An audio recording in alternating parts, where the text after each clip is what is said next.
కేవలం 10,000 మందితో బతుకమ్మ రికార్డు చేసి ఒక రకంగా తెలంగాణ మహిళలను అవమానించారని మేము భావిస్తా ఉన్నాం.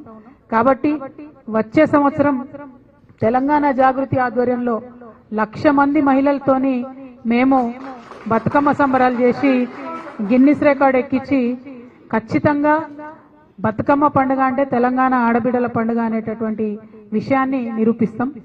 ప్రభుత్వం మా మరుసటి సంవత్సరం మాకు పోటీ వస్తే దాన్ని కూడా బ్రేక్ చేసినట్టు మళ్ళీ చేస్తాం. అల్టిమేట్ గా మా ఆలోచన ఏంటంటే తెలంగాణ తల్లి బొమ్మ ఎవరు పెట్టిరంటే తెలంగాణ ప్రజలు పెట్టిరన్నట్టు రావాలి, కానీ రేవంత్ రెడ్డి గారు పెట్టినని వచ్చే విధంగా వారు ఏదైతే ఈ కుట్రలు చేస్తా ఉన్నారో వాటిని ఖచ్చితంగా ఎదుర్కోవడానికే ఈ ప్రయత్నం చేస్తాం. వచ్చే సంవత్సరం 1,00,000 మంది మహిళలతోని తెలంగాణ జాగృతి ఆధ్వర్యంలో ఖచ్చితంగా హైదరాబాద్ నగరంలో చేసి చూపిస్తామని సందర్భంగా ప్రజలందరికీ కూడా తెలియజేస్తా ఉన్నాం. అదేవిధంగా మరి మీ అందరికీ తెలుసు, బీసీ రిజర్వేషన్ల కోసం తెలంగాణ జాగృతి అగ్రభాగాన నిలబడి పోరాటం చేస్తున్న విషయం మీ అందరికీ తెలుసు.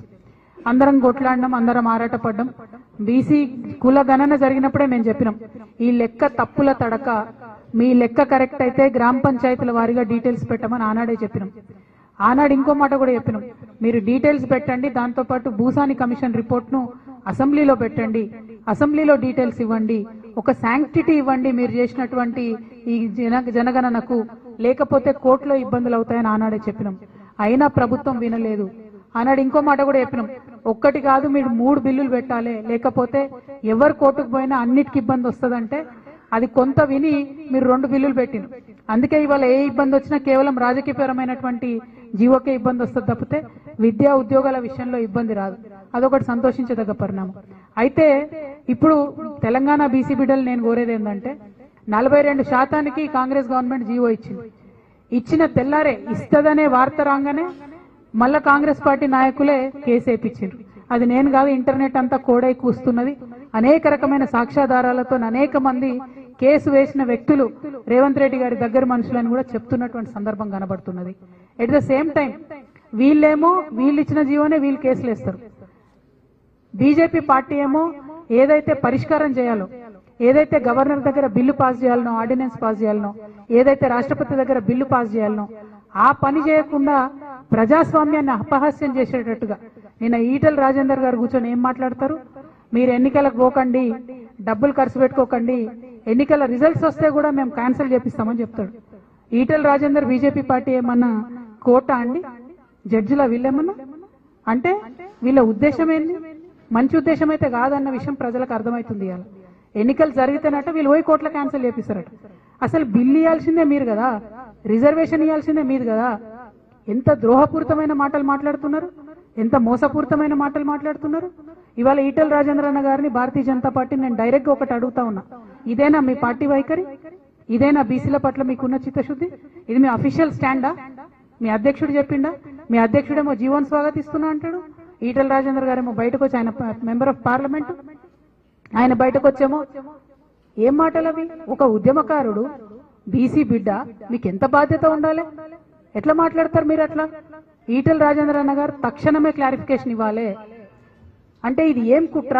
ఒక పక్క కాంగ్రెస్ పార్టీ ఏమో జీవో ఇస్తుంది, ఇంకో పక్క జీవోను అడ్డుకోవడానికి వాళ్ళే కోర్టుకు పోతారు, ఇంకొక పక్క ఎలక్షన్ వస్తుంది అనేటటువంటి సంబరంలో కనీసం చాలా చోట్ల బీసీలకు అవకాశం వస్తుందని అనుకుంటుంటే మీరు ఎన్నికలకు పోకండి, మీరు ఖర్చు పెట్టుకోకండి, మేము కోర్టుకు పోతామని చెప్తారా? మీరు ఏం పార్టీ మీది?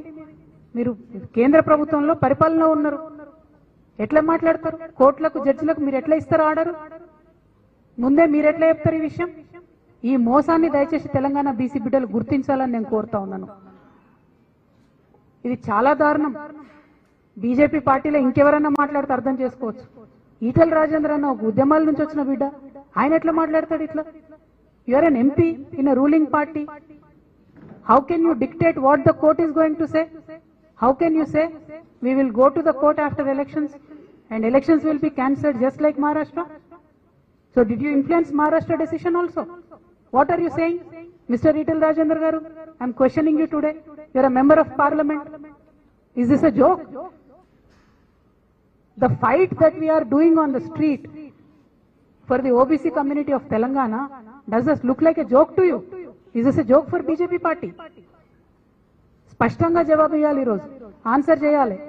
మోసం చేసి కాలమెల్ల తీస్తామంటే కాదు. అరే మాట్లాడడానికన్నా నియత ఉండాలి కదన్నా. గవర్నర్ దగ్గర పెండింగ్ ఉంది ఆర్డినెన్స్, మాట్లాడరాదా మీకు? ఇక్కడ ఉన్న 8 మంది పార్లమెంట్ మెంబర్లు పోయి కాలు పట్టుకోండి మీ మోడీ గారి, అన్న మా తెలంగాణ వాళ్ళకు రిజర్వేషన్ కావాలి ఇవ్వండి అని అడగండి. అది అడగ చేత కాదు, ఉల్టా ఏమంటారు ఎలక్షన్లకు పోకండి అంటే. ఇప్పుడు బీసీ బిడ్డలు ఎంత కన్ఫ్యూజన్లు ఉండాలి? పోవద్దా? పైసలు పెట్టుకోవద్దా? గెలవద్దా? బీసీలకు ఏం రావద్దా? ఇదేనా బీజేపీ వైఖరి? ఎంత అన్యాయం ఇది! జోక్ లాగా ఒక పక్క కాంగ్రెస్ పార్టీ ఏమో ఇచ్చిన రిజర్వేషన్లలో, మీకు ఇక్కడ ఎగ్జాంపుల్స్ నేను చదివి వినిపిస్తా, దయచేసి కొంచెం టైం పట్టిన ప్రెస్ మిత్రులు ఓపికగా వినాలని కోరుతున్నా. కామారెడ్డి జిల్లా నస్రులాబాద్ మండలంలో